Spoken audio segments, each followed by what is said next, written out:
Hello everybody, another episode of the Cobra Daytona build, and my brain is about ready to explode. This interior wiring is killing me. I should have just wired this thing from scratch like I've said before, because now I just got myself a mess. I'm trying to clean it all up. Let me show you what I'm doing here, just so everybody's up to date.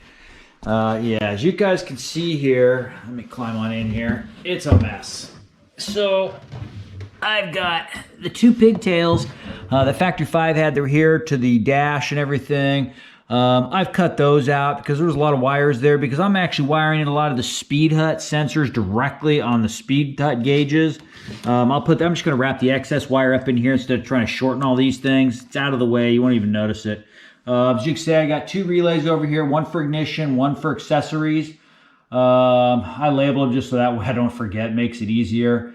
Here's one of the harnesses, by the way. You can see it's all just cut back.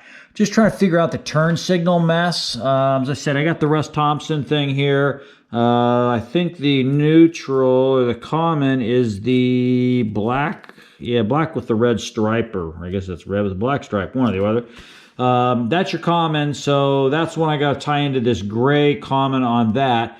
And then I got to tie in my hazards here with the, I think these are the rear left and right. I got to find the front left and right, which I think are these two. I'll combine those together, and then two will go down to here. Two will go over to my hazard switch with that pink right here.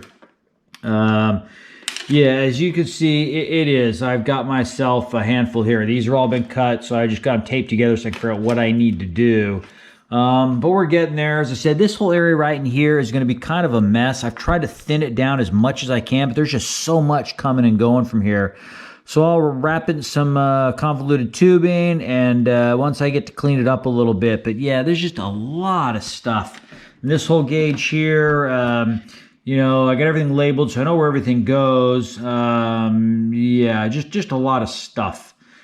And then we got to try to get some more courtesy lights in, things like that. But yeah, I can only do this for a little while, maybe an hour or an hour and a half, 2 hours a day, and then it's like, okay, I just can't do it anymore.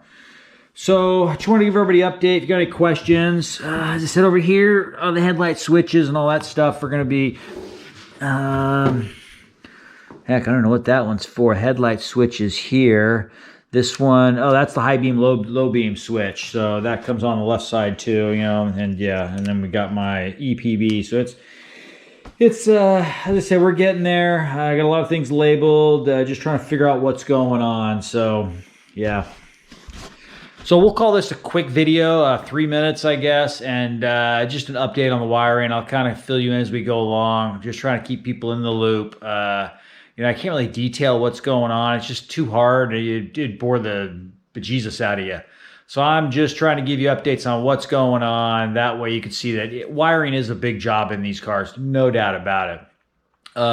But it's not difficult. You just got to think, go through the schematics, figure out what they've done. Next time, though, as I said, I'm going to wire from scratch. I just think it would be cleaner, neater. In the end, I think it's the way to go. So, you know, if someone's going to modify one of these things and totally customize it, wire from scratch and be done. You know, it just a better way to go about it. If you're going to put it in just the way Factory 5 recommends, then by all means, use their harness, plug and play. Pretty straightforward, but I can't ever do that. So next time, harness from scratch. So thanks again for watching. Appreciate you, and hit subscribe if you want me to keep throwing them at you. Thanks.